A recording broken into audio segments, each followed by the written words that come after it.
Allah razı olsun. Euzubillahimineşşeytanirracim. Bismillahirrahmanirrahim. Rabbi şrah li sadri ve yessir li emri ve hlul ukdeten min lisani yefkahu kavli. Ve Rabbi yessir ve la tu'assir Rabbi temmin bil hayr. Rabbi zidna ilmen ve fahmen. Rabbi zidna ilmen ve fahmen. Rabbi zidna ilmen ve fahmen. Amin. Allahümme salli seyyidi Muhammed. Al biz sizlerмен отбасы сабақтары, хадис сабақтары аясында пайғамбарымыз балалармен қандай қарым-қатынаста еді деген кітап бойынша сабақ өтіп жатырмыз. Хадистер және отбасылық тәрбие сабағы, әйелдерге қатысты сабақтарды өтіп қойдық. Енді баламен қарым-қатынасты пайғамбарымыздан үйреніп жатырмыз. Біз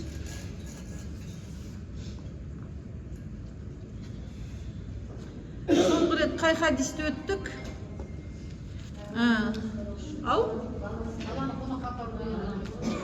Оларды өттік, мыналарды өтіп қойдым қазір. Түйе болып мінгендігін айттық ең соңында. Алейкум сәлем, отыра беріңіздер. Пайғамбарымыз менен артық түйе бар ма деген хадисті айттық ең соңғы. Түстен кейін сабақты сіздер болмай қалдыңыздар ғой, ютубтан көріп атсыздар ма? Ютубқа шығарып қойдық. Көрмей қалған сабақтарыңызды, тыңдамай қалған сабақты сояқтан көріңіздер. Ал біз келесі хадиске өтеміз. Пайғамбарымыз Мұхаммед Мұстафа саллаллаху алейхи уассалам бір күні Нұғман бин Башир сахабаның атын естігеміз ба? Нұғман бин Башир сахабаның аты көп айтылады. Сол кісі әлі бала еді ол кезде. Бала кезінде Пайғамбарымыз саллаллаху алейхи уассалам Нұғманды шақырды да, мынаны анаңа апар деп бір салқым жүзімді беріп жіберді дейді. Бір салқым жүзімді қолына ұстатып жіберді дейді. Анаңа апарып бер деп айтты дейді.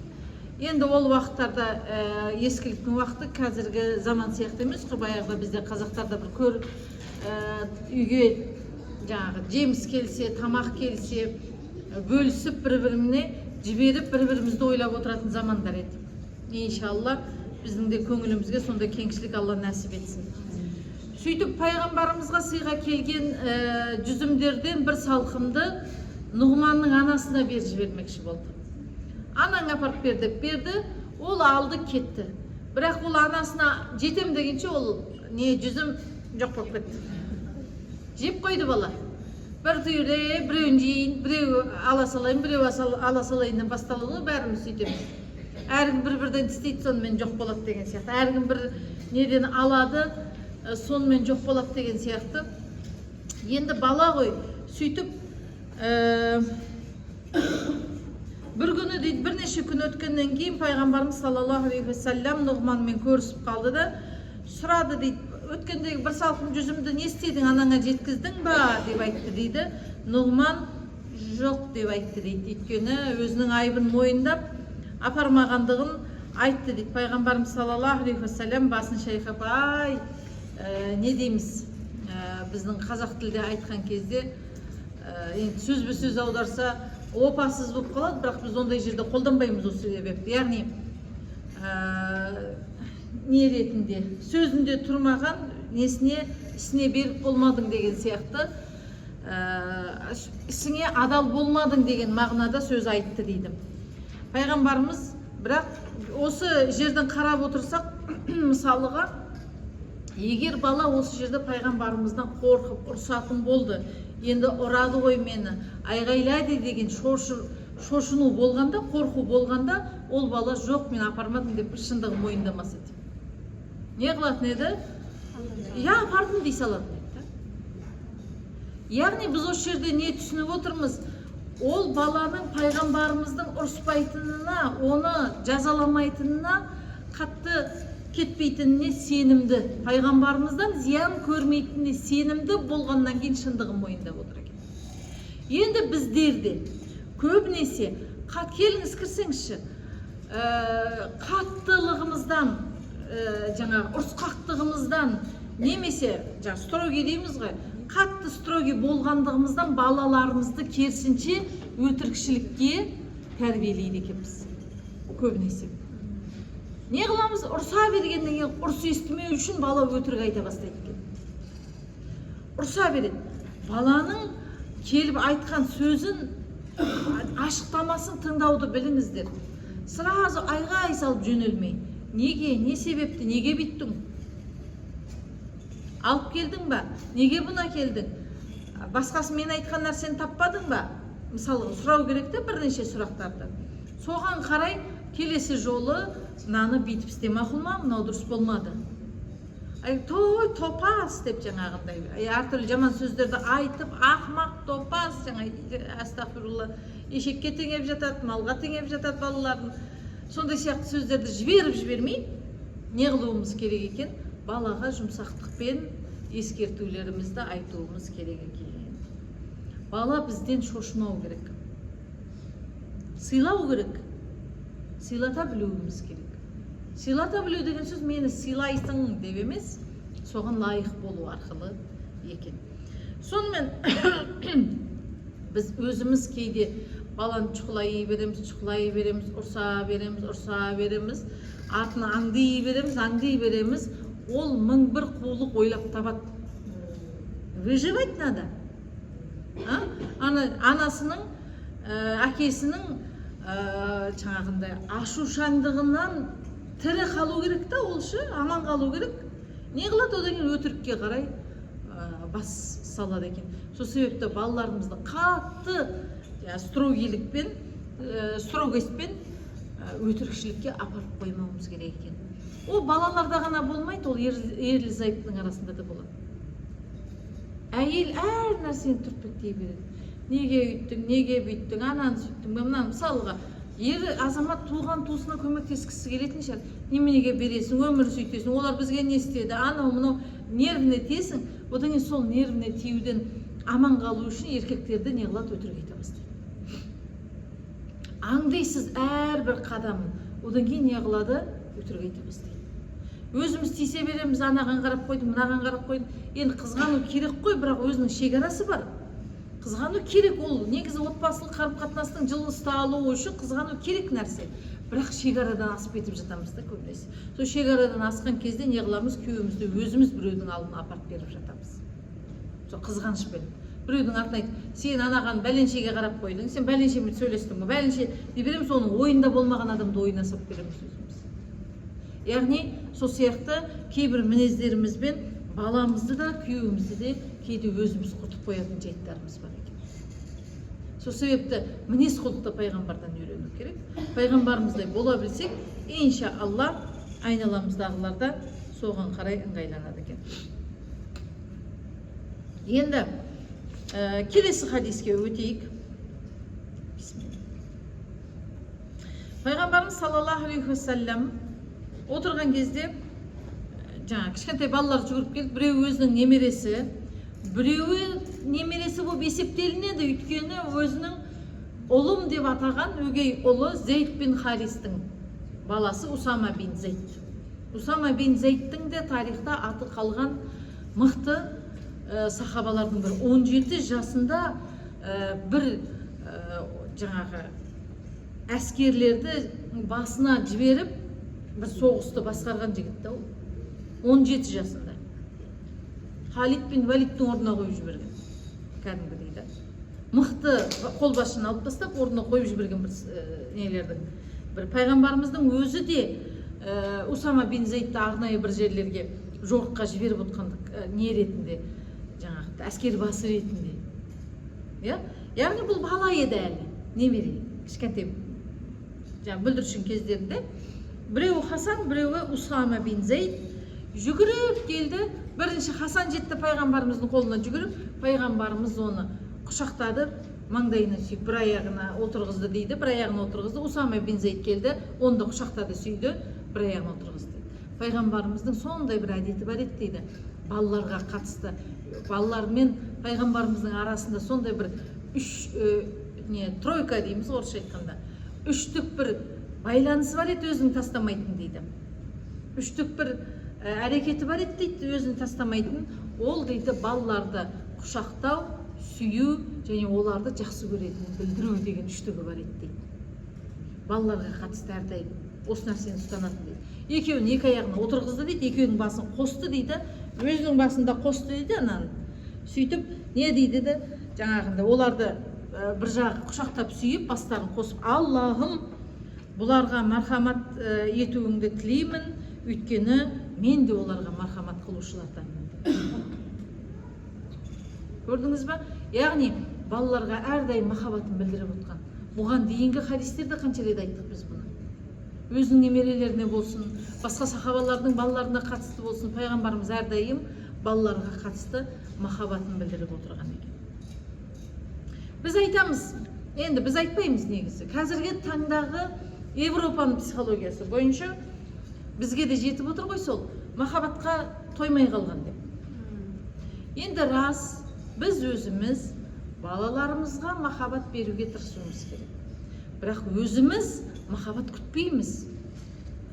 Құрмет көрсетуге тырысамыз, құрмет күтпейміз. Қызмет етуге тырысамыз, қызмет күтпейміз. Кешіруге тырысамыз, енді кешірім күтеміз әрине, өйткені ол дүниеге кешірімсіз баруға болмайды. Мейірімділік қылуға тырысамыз, мейірімділік күтпейміз. Әділдік қылуға тырысамыз, бірақ бәрін маған да әділетті болу, менікі неге болмай қалды демейміз. Өзіміз әділ болуға тырысамыз, өзіміз мейірімді болуға тырысамыз, өзіміз адал болуға тырысамыз, өзіміз құрмет көрсетуге тырысамыз, өзіміз махаббат бөлуге тырысады екенбіз. Енді пайғамбарымыз да жан-жағына махаббатын беріп отыр. Біз көбінесе күтіп отыра береміз. Внимание жетіспей отырады бізге өмір внимание жетіспей отырады, махаббат жетіспей қалған болады. Әрине ол жақсы нәрсе, сені бәрі жақсы көріп жатқан жақсы нәрсе көтере алатын адамға. Көтере алмайтын адамға ол жаман нәрсе. Тәкаппарланып кетеді адам. Сол себеп біз махаббат бөлеміз. Қаншалықты көп махаббат бөлесіз, соншалықты сіздің дәрежеңіз көтеріңкі. Алла тағала сізге сені қаншалықты көп адам жақсы көрді деп бағалай ма сізді? Қаншалықты көп адам жақсы көрсе, мен сені соншалықты жақсы көрем деп бағалай ма сізді? Алла қалай бағалайды? Сіздің жүрегіңіздегі басқаға деген махаббатқа қарай бағалайды. Дұрыс па? Сол себепті мұсылман үшін махаббат көру енді жақсы нәрсе, бірақ махаббат көруден бұрын махаббат бөлу маңыздырақ екен. Осыны миымызға қойып алайық, внимание күтіп жүре бермей, внимание бөліңіздер. Келесі хадис. Махсура есімді сахаба, бала кезі, оның да сахаба жігіт, әлі бала еді. Жүгіріп көшеде балалармен ойнап жүрген еді. Сөйтті де бір-бірімен енді ол балалардың ойындары бір қызық қой. Біресе төбелеседі, біресе итеріседі, біресе бір-бірлерін мазақтайды, біресе қасында тұрсаң, біресе күлкің келеді, біресе жының келеді ана балаларға да. Сөйтіп жаңа Махсура деген жігіт бала не қылады? Азан шақырып, азанды мазақ қылып қайталай бастайды. Аллаху акбар, Аллаху акбар, енді әдемілеп емес, деп әйтеуір мазақ қылып сөйлей бастайды. Сол кезде пайғамбарымыз сол жерден өтіп жатқан болады, естіп қалады. Şimdi пайғамбарымыз ана баланың азан, негізі азанға құрмет исламда өте маңызды нәрсе. Ислам шиарларын, яғни белгілерін құрметтеу маңызды нәрсе, өте маңызды нәрсе. Ислам шиарларының бірі, яғни белгілерінің бірі бұл азан екен. Сол себепті азан шақырған кезде біз тыңдаймыз, үндемейміз, отыра қаламыз. Өйткені исламның шиарының дауысы шығып жатыр, біз құрмет көрсетуіміз керек. Бірақ мына бала балалықпен құрметсіздік көрсетіп жатты. Не істейміз біз бұндай кезде? Деп бірәсе деп, иттің баласы дейміз да жаңағындай. Көргенсіз тәрбиесі деп бірәсе. Не істеп тұрсың сен шариғатта бір деп жаңағындай. Өзімізше бір тақуа адам құсап, харам халалды айтып сол жерде бақырып шыға келеміз да. Сөйтеміз бі көбінесе? Болмаса желкесіне қойып қаламыз көбінесе. Пайғамбарымыз не істеді екен осы жерде үйренейік? Қойып қалды ма екен, ұрсып тастады ма екен? Махсура кел деді. Кел бала, жігіт, келе ғой қасыма деді. Сен азан шақыра алады екенсің. Кәне айтып берші маған да азан деп айтты. Анау ұялып қалды дейді, өзінің істеп жатқанын қателігін түсінді дейді. Негізі біз қателік жасаған балаға сен сөйттің деп қателігін екінші рет миына басамыз. Ол онсыз да түсініп тұр негізі. Бір нәрсені сындырып алды, құлатып алды. Ол негізі біліп тұр қателік жасағанын да. Біз оны тағы да бетіне басамыз. Бірақ бағанағы сияқты айналдырып алып келсек, ол қателігін өзін өзі жөндеуге әрекет қылады. Ал біз көбінесе ұрсып тастаймыз да, қырсық қылуға, ол ана өзінің қателігін ұмытып қалып, сіздің айғайыңыздың ұрысқаныңыз есінде қалып кетеді да, маған неменеге ұрсып жатыр деп олды қырсыға бастайды. Ұмытып қалады өзінің қателігін, мойындамайды. Өзінің не істегенде шаруасы жоқ, маған неменеге сонша айғайлайды деп шығады. Пайғамбарымыз кел Мақсура деді. Айта қойшы, тағы да азан оқып берші маған, бірақ әдемілеп айтып берші деді. Ана өзін жинастырды, пайғамбардың алдында ұятқа қалмау үшін бар өнерін салып, азанды айтып берді. Не деген керемет оқудың, құтты болсын саған азаншылық. Азаншы болу саған құтты болсын деп арқасынан қағып кетіп қалды. Сол Мақсура атақты азаншылардың бірі болды. Кейіннен да өсе келе азаншы қызметшілігін атқарды. Біз басып тастаймыз, өмірі азан айтпайтындай қылып тастаймыз. Өмірі өлең айтпайтындай қылып тастаймыз. Өмірі жаңағындай өзінің өнерін көрсетпейтіндей қылып тастаймыз. Ай, деп.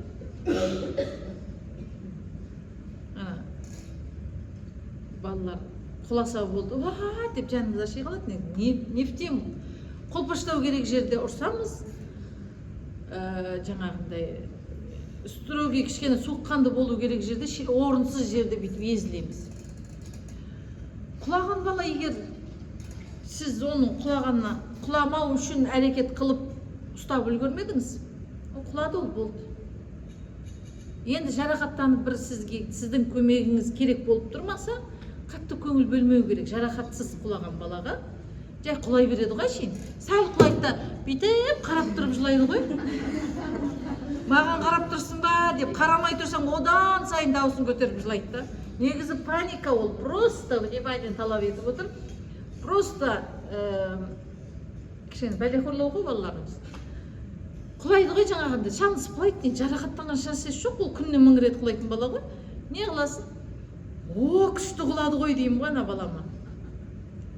Сен жылайын деп атқан жерінен бүйтіп қарайды да, күшті деп айтсаң, тек қуанып кетіп қалады ғой бүйтіп ана бала. Мен сөйтсем ана басқа біреулерге сіздің сол методыңызды үйреніп алып күшті болды ғой дейді. Мақтап жіберемін ғой ана құласашы балалар. Ана кішкентайым қазір 3 жасар ғой. Құлайды да, анашым мен құладым ғой. Күшті құлайсың демейінше ана жатады да ана жерде. Жыламайды да бірақ. Енді жарақаттанса жылайды, ол кезде ауыртып алса, ол кезде де шири мақтағанда не жоқ.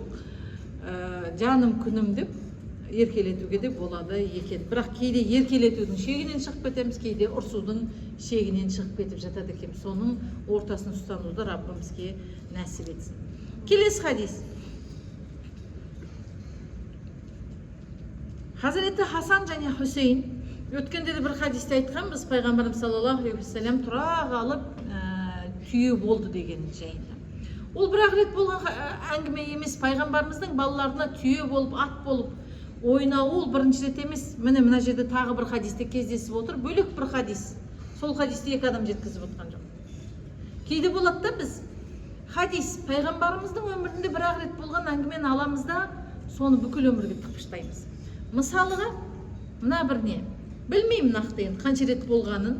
Бәлкім сол 1 рет, 2 рет, 3 рет болған шығар. Өмірінде ары кетсе бір 5-6 рет болған шығар да.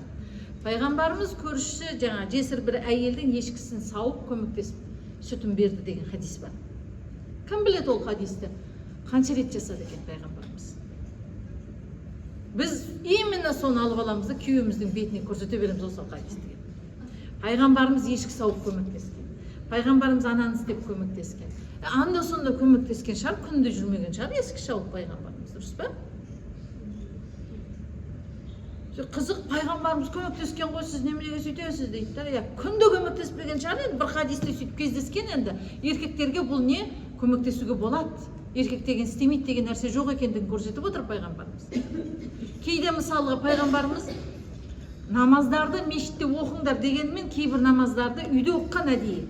Үйлеріңді мазарға айналдырмаңдар. Үйде де оқуға болады деген. Мешітте сауап бар, бірақ үйде оққандарды да біз жағасынан ала алмаймыз десе, неге үйде оқисың деп. Ер адамдарға қатысты.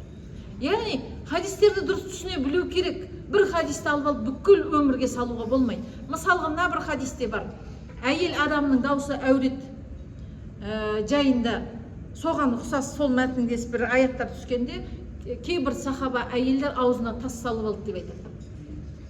Соны бізге тықпыштайды, сендер неменеге ел жұрттың алдында сөйлейсіңдер, еркектің алдында вообще сөйлеуге болмайды деген нәрсе бар ма?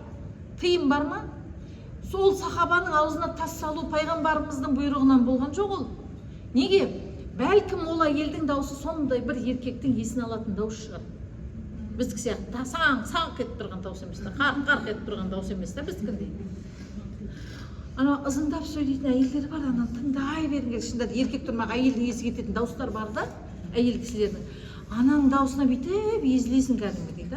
Ер адам не болмайды енді ол жағдайда. Сондай дауыстағы әйел шығарды, ол сахаба бүкіл жаппай әйелдер аузына тас салып алған жоқ қой. Арасында бірен саран әйелдердің тас салғандығы жайында айтылған хадис бар, оны алады да бүкіл әйелге бізге қыстырады. Демек ол даусына қарай бөлу керек. Демек сондай саңғырлаған даусың бар ма? Еркек адамның арасында мүмкіндігінше сөйлемеуге тырыс. Сөйлейсің ба, даусыңды сәл өзгертіп сөйле, немесе құрт салып сөйле. Аузында кәмпит тұрсын, құрт сорсын. Деп кішкене. Даусың білінбесін. Өйткені шынында да ер азаматқа дауыстың өзі кейде әсер етеді. Дауыстың өзі теріс, яғни оларды есін алатындай жағдайлар болады. Яғни сондай хадистерді алады да бетімізге бет тықпыштай берді. Кім, не, қашан деген сұрақ қойылмайды да. Айтпесе, қанша әйелдердің көпшілік жамағат еркектің арасында тажылап тұрып сөйлегені бар. Жасы үлкені болсын, жасы болсын. Мысалға бір әйел келеді да, я Расулулла дейді. Ер азаматтар бар. Бәлкім перденің арғы бетінде, бәлкім арасында. Я Расулулла дейді. Әкем мені дейді, мен қаламаған еркекке, ер азаматқа өзіміздің жаңағындай сүйек жаңғырту дейміз ғой, сондай шартпен мені күйеуге беріп жатыр дейді. Мен разы болмасам егер, әкемнің мені күйеуге беруге несі бар ма дейді, құқығы бар ма дейді. Сонда пайғамбарымыз саллаллаху алейхи ва саллям бұған жауап айтады, ешбір әке қызының разылығынсыз күйеуге бере алмайды деп айтады.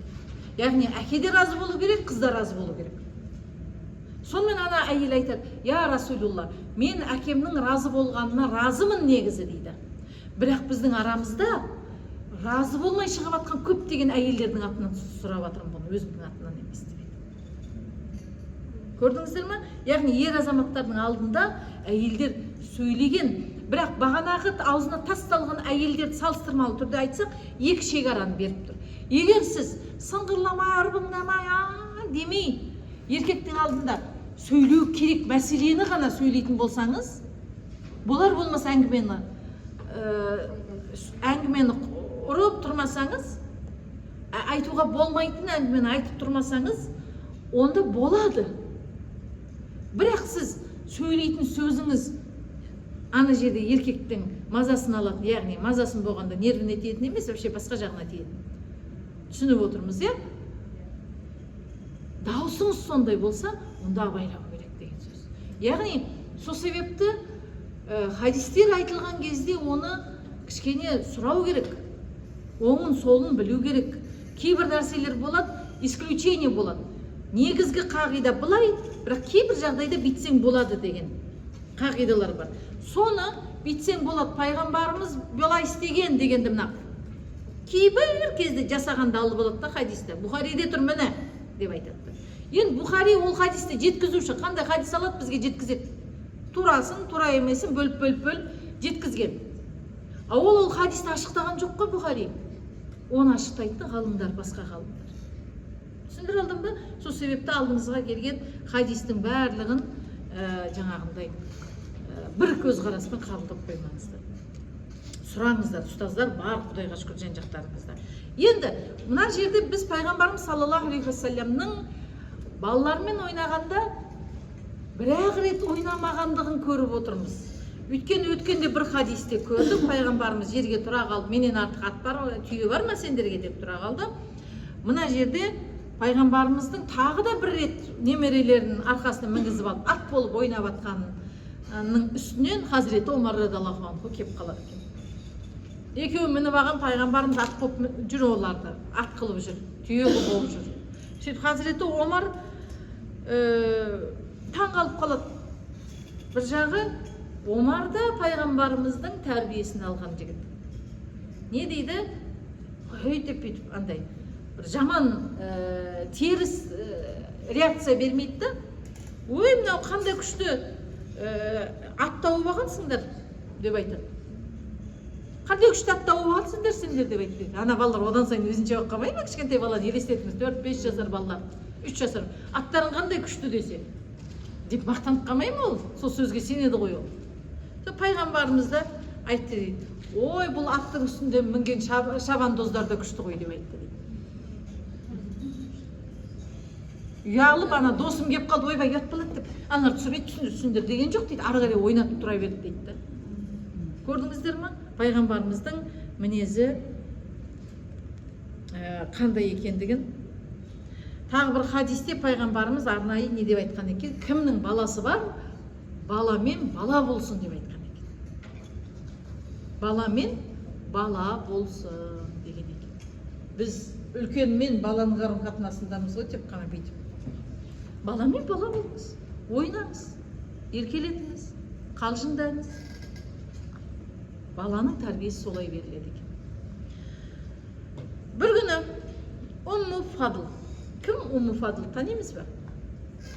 Умму Фадл пайғамбарымыздың көкесі Аббастың жұбайы, пайғамбарымыздың жеңгесі былайша айтқанда. Өте керемет әйел болады.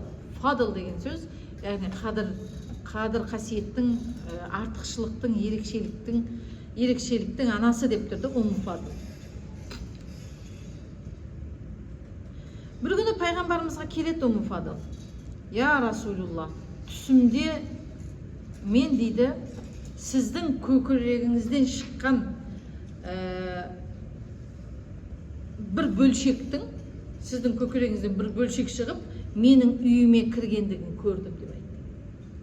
Сонда пайғамбарымыз саллаллаху алейхи уассалам айтты дейді, жақында Фатима босанады. Сол баланы сен емізесің деп айтты. Яғни екеуміз бір бөлшек боламыз деген сөз ғой. Менің бөлшегім саған өтті. Жеңгесі ғой. Жеңге деген сөз ол некеден туған туысқан болып тұр ғой. Ағасы некелескендігі үшін екеуі туысқан болып қалды. Бірақ қан туысқан болып есептелінбейді. Енді бұл жерде пайғамбарымыз саллаллаху алейхи ва саллям Умму Фадл екеуміз сүт туысқан боламыз дейді. Менің немеремді сен емізесің деп отыр. Менің немеремнің сүт анасы болайын деп тұрсың. Былайша айтқанда бір қызы немесе тағы да келін деген сияқты, яғни қызы болады да енді. Өйткені сүт немересінің сүт анасы болып тұр. Сөйтеді де, шынында да Фатима анамыз сол кезде не қылады, көп ұзамай босанады, Хазіреті Хусайнді босанады, екінші баласын, ұлын босанады. Умму Фадл сол баланы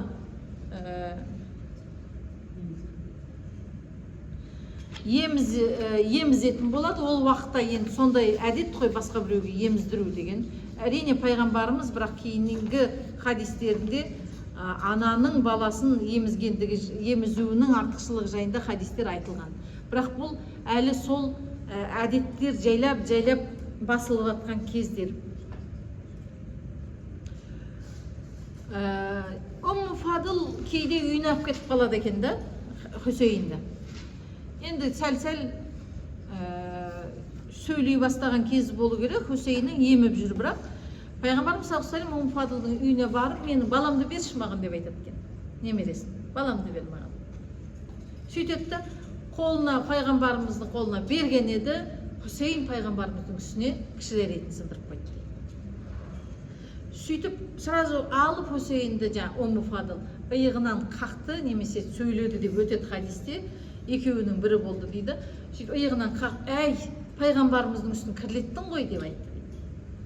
Пайғамбарымыз айтты, ай, Умму Фадл, баламның жанын ауырттың ғой. Тиіспеші балама деп айтты. Яғни, осы сияқты пайғамбарымыздың үстіне балалардың сиып қою жағдайлары бірнеше рет қайталанған дейді.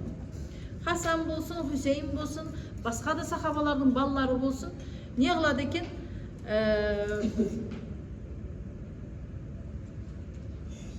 Үстіне дәретін сындырып жатқан кезде Кімнің баласы еді ол? Үммі Сәлеман пайғамбарымыздың немерелері үстіне жаңа дәретін сындырып жатқан кезде Үммі Сәлема әй деп жаңа баланы алып қоймақшы, тоқтатпақшы болды дейді, зәр сындыру. Пайғамбарымыз Үммі Сәлеманы тоқтат дейді. Тоқта Үммі Сәлема, бітірсін жұмысын деп айтты. Бітірсін, бастап қойдық, бәрібір нәжіс болды ғой. Бас тиіп қойды.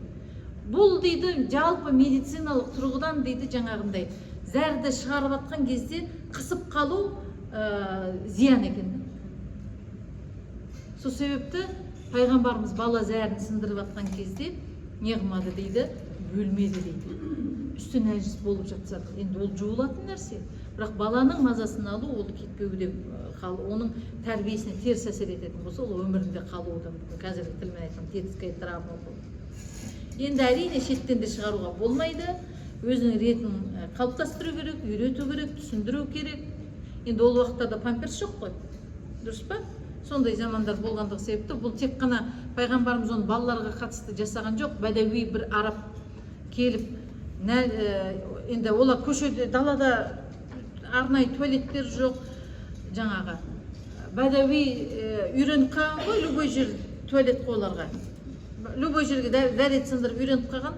Бір күні пайғамбарымыз саллаллаху алейхи ва саллям жаңағы соқтырған мешітіне келіп, тура қыбла жаққа қарай барып, дәретін сындырып жатқанын көрді дейді. Сахабалар ей деп бара жатқан еді, пайғамбарымыз жаңағы сахабалар тоқтап қойып, бітіріп алсын шаруасын деп еді. Бұл балаға қатысты емес, үлкендерге қатысты да жасаған нәрсе. Одан кейін анау дәретін сындырып кетіп қалды дейді, жан-жағына қарамай. Пайғамбарымыз соның дәретін сындырған жерін тазалады. Яғни бәрібір ол нәжісін сындырмай жатып үлгерсең, мақұл тоқтатасың. Ей, тоқтат, жүр, мен сені анеха апарып сегізейін. Бірақ ол уже бітті ғой, үстіне тамып қойды ғой. Сол себепті хотя бы ананың денсаулығына зиян тимесін деп пайғамбарымыз шыдаммен қарап тұрған екен дейді.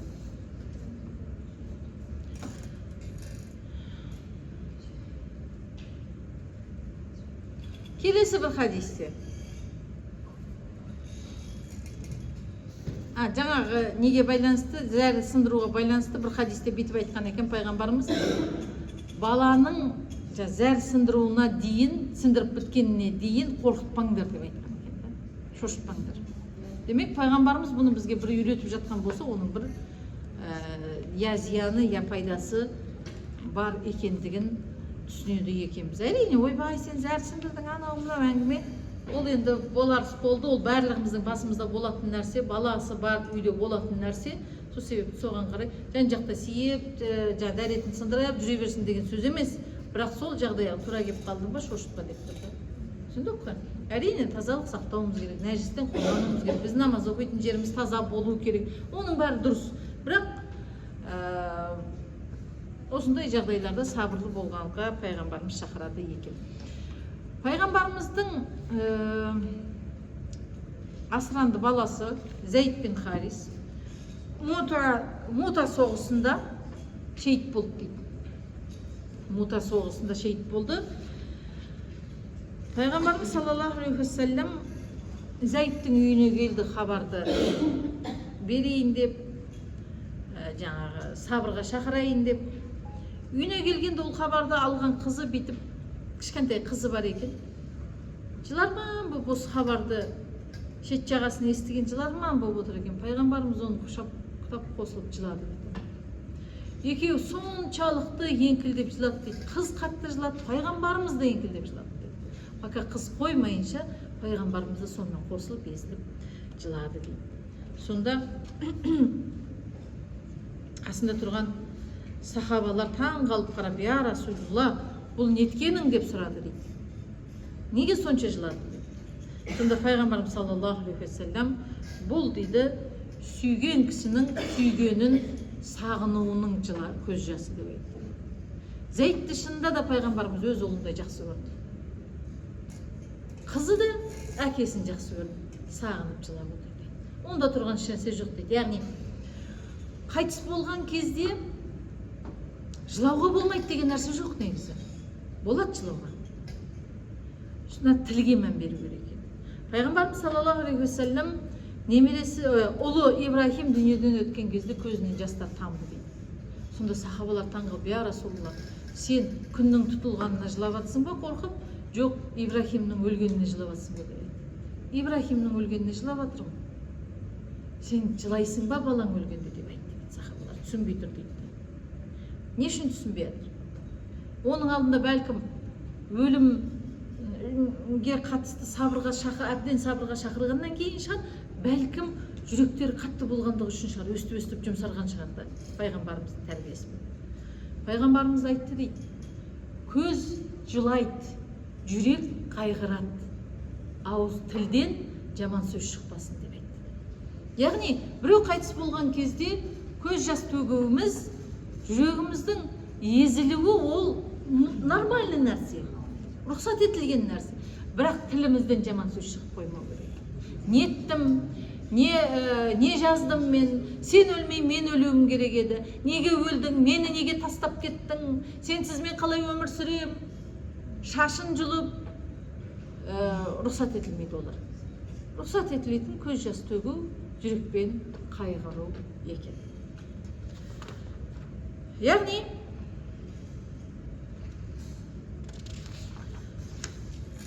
Пайғамбарымыз саллаллаху алейхи уассаламның өмірінен осындай бір хадистер арқылы үлгі өнеге көріп отырмыз.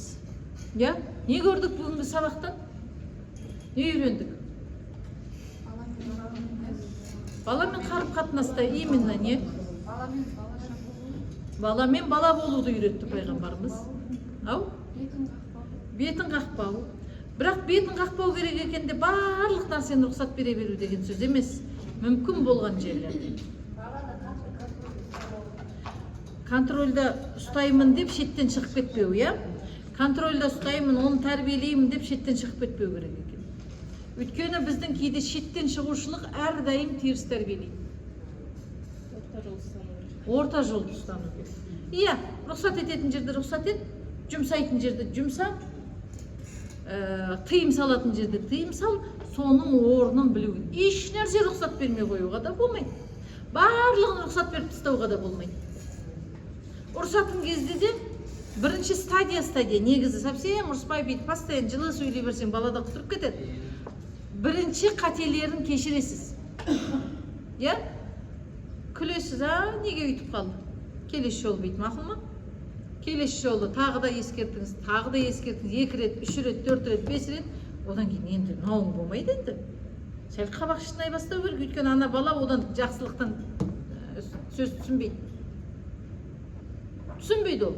Кішкене строгий болуың керек. Мұғалімдер бар ма араларыңызда? Ұстаздар, мектепте, садикте бар, я? Сонда кейбір балалар, көп балалар, көбісі балалардың жылы сөзге жақсы тәрбиеленеді. Кейбір бірен саран балалар бар, оған жұмсақ болған сайын есіріп кететін балалар бар. Сол себепті балаға қарай әрекет қыласың. Есіріп кететін балалар болса, оған кішкене бүйтіп ұстап отыру. Қой енді деп қоюың керек. Мысалыға да. Сол себепті бірінші балалардың барлығын жұмсақтықпен қараймыз. Сол жерде өз белгілі болады. Түзеліп жатқандар демек, бұмен постоянно жақсы қарым-қатынаста болу керек. Енді арада болады, әйт деп қою керек, оны да есту керек. Совсем ұрыс естімеген бала ертең ана үлкен өмірге барған кезде ұрыс естіген кезде ол депрессия болады да. Қалайша маған ұрсады, мен ұрыс естіп қалдым, өмірдің соңы сол сияқты болып қалады. Ұрсу керек жерде ұрсу да керек, бірақ оны малға теңеп, есекке теңеп, маймылға теңеп, тағы да бір нәрселерге теңеп емес. Ана баланың ұнжырғасын түсірмейтіндей, сен сондайсың, сен қолыңнан келмейді, сен адам болмайсың, сен салақсың, сен бір нәрсесің деп емес. Бұл нәрсе былай жасалу керек негізі деп айту керек. Ситуацияны айтуларыңыз керек. Бұл баламен қарым-қатынаста ғана емес, любой қарым-қатынаста, енеңізбен қарым-қатынаста да, күйеуіңізбен қарым-қатынаста да, бауырыңызбен, жұмыста да, көшеде де, көршіде де. Сенікі дұрыс емес деп, сенікі мынандай деп емес, ситуацияны түсіндіру керек. Мына жағдайда мынандай болса дұрыс болар еді. Сен мынандай істесең дұрыс деп емес, ол өз таңдау керек. Адамға таңдауды қалдыруларыңыз керек. Просто жағдайды түсіндіресіз. Мына жағдайда мынандай болған жақсы еді. мынандай болса мынандай зияны бар, мынандай бір кемшілігі бар, мынандай болса мынандай болар еді дейсіз, и ол сол ситуацияның үстінен ойланады. Өзіне жасалған атакаға бүйтіп, любой адам өзіне атака жасасаң, ол защитный щитті көтереді сразу, қорғанады. Одан кейін сізге атакаға шығады. Сол себепті адамның жеке тұлғасына атакаға шықпау керек. Не қылу керек? Сол ситуацияны айту керек. Балама, мысалыға, жаңа ыдыс сындырып қойды ма? Ой, жаңағы, не дейміз, қолыңнан түк келмейді, сен өмір сындырасың да жүресің де, қарамайсың ба? Деп емес. Мына банкіні сен былай мына банкіні былай қойса егер, бұл ыңғайлы тұрар еді. Мына шетке қойылатын болса, бұл құлайды. Егер затыңды сразу орнына қоятын болса адам, сен әрдайым соған үйренесің, қолыңды соған үйренеді, сол жерден тауып аласың.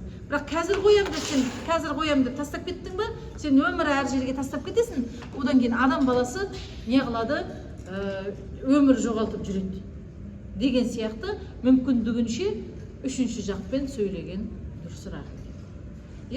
Енді кейбір балаларға сөйтіп кішкене даусыңды көтеріп қоймасаң да, ұқпайтын да балалар бар, бірақ бұлар аз. Аздау. Жақсылықты түсінетін адам көптеу болады. Енді таяқ жеуге керек болған ол өте аз балалар болады. Емесе кейбір балалар анда осында бір неғылмаса, оның да дәмін татпаса, жақсылықтан ана сиыр сипағанды білмейді дейді ол қазақта. Сиыр сипағанды білмей, жақсылықтың қадірін түсіне алмай кететін кездер болады.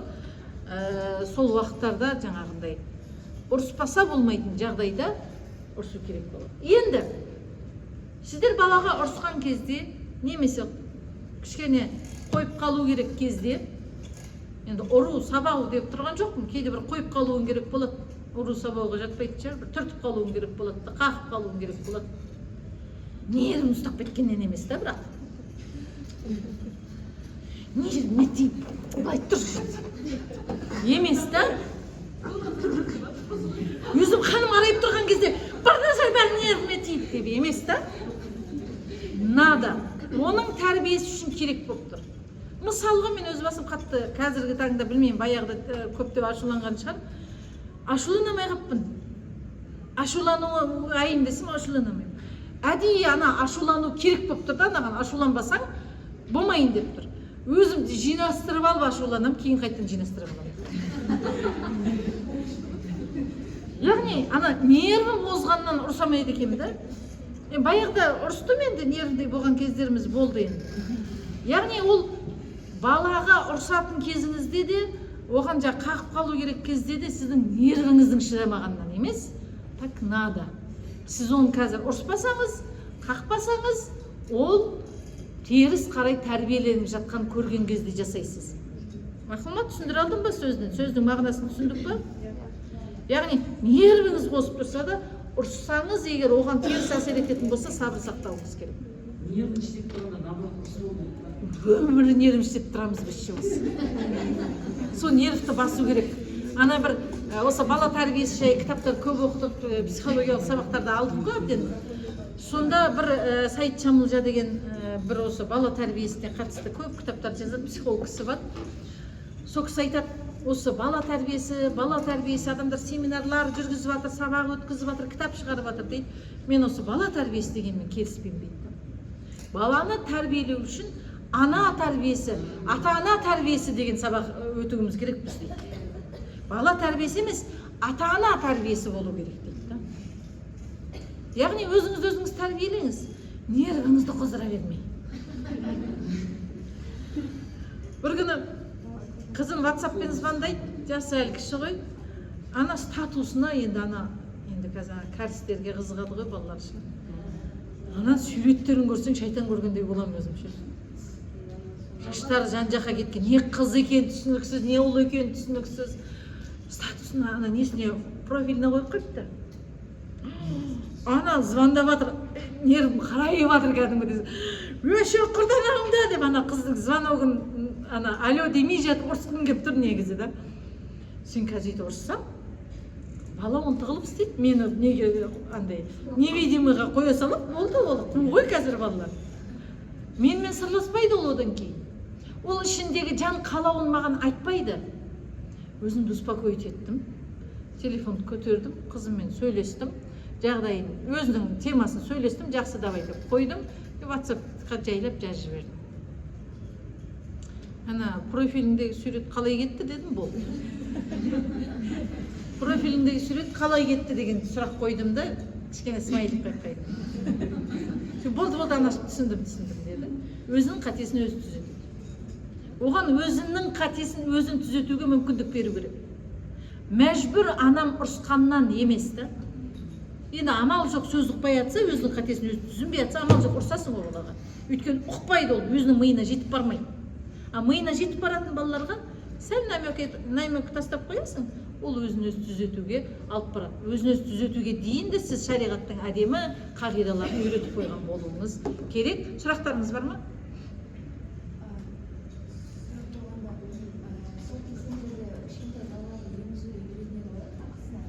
Не істейді? Ақша төлеп емізеді.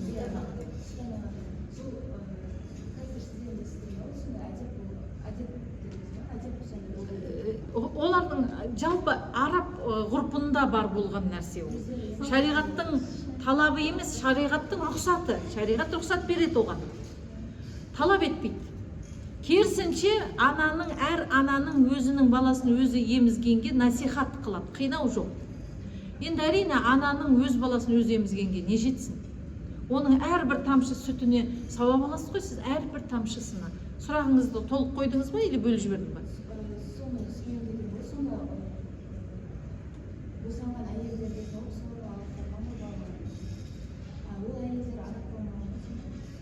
Болған. Ақша беріп еміздірген. Мынандай неге ондай болған? Өйткені Мекке өте ыстық болғанда, сол үшін Мәдина сияқты қалалардағы салқын жерге балаларын жіберген ғой. Ана балалық шағын, алғашқы шақалақ кезін ауырмай, сырқамай, салқындау жерде өткізсін деп. Өйткені қатты ыстықтан бала тез температура өтетіп ауырып қалатын болғаннан кейін, ана жақта жел, сондай не болғаннан кейін олар басқа қалаларға, салқындау қалаға емізуге жіберген. Ауылды жерлерде бала денсаулығы жақсы болады. Оның үстіне мәдиналықтардың арабша тілі мықты болғанда тілі жақсы дамысын деп те берген деп айтылады. Енді бірнеше себеп бар, екі себебін айттық сіздерге. Сұрағыңыз толық сұралды ма? Болды. Басқа сұрақ? Бала ата-ананың ішкі жағдайын көрінісі. Біліп тұрады ма, көрінісі ма? Состояниесіне. Енді ол мынандай нәрсе ғой, ол тура ананың ішкі состояниесі балаға 100% өтпейді. Әсер етеді. Әсер болады. Неге ол? Ол тәрбие, просто ол тәрбиеден. Ол айтып сана ішкі ахуалін сезіп тұрғаннан да емес. Енді емізулі бала сезеді. Өйткені емізулі ана мен баланың арасында ерекше бір байланыс бар, рабыта бар. Рабыта деген нәрсе, байланыс бар. Ол сөйлей алмайды. Ол дұрыстап түсінбейді де сөздерді. Бірақ екеуінің арасында сондай бір байланыс болады. Неден туындайды? Рабыта деген махаббаттан туындайды. Яғни екеуінің арасында сондай махаббат. Ол бала үшін анасынан артық ешкім жоқ. Анасынан артық ешкім жоқ емізулі бала үшін. Ал ана үшін де айтады ғой, емешеге езіліп дейді ғой, ана баланың әлсіз, мұқтаж халіндегі балаға деген мейірімі көп жауып тұрады. Сол себепті екеуінің арасында байланыс солай өтеді. Бірақ өсе келе ол байланыс үзіле бастайды. Түсіндіре алдым ба, жауабыңызды алдыңыз ба? Бірақ енді бағанағы сияқты үйдегі ана ашулышаң нервный болса, бала да нервный болады. Ол тәрбиеден, ол байланыстан емес. Ол байланыстан емес. Немесе үйде күліп ойнап жүрген ата-ананың баласы да күліп ойнап жүреді. Яғни ол тәрбиеге байланысты, көргеніне байланысты, бала көргенін жасайды деген нәрсе. Бірақ бағанағы емізулі кезде ол шынында да ол ішкі состояниесін алады, өйткені көңілдерінде сондай бір рабыта бар, байланыс бар, махаббат байланысы бар. Басқа сұрақ? Жоқ болса бітірейік. Жауап бермейді. Ата-анасының күнәсі үшін балалар жауап бермейді, бірақ ата-ана жауап беруі мүмкін. Неге? Өйткені сол күнәға тәрбиелеген ата-ана болатын болса жауап береді. Бірақ ата-ана жақсы тәрбиелесе де күнә жасаса, онда құтылады. Жауап. Түсіндіре алдым ба? Ал, ассаламу алейкум рахматуллахи ва баракатух. басшы бересіңіз.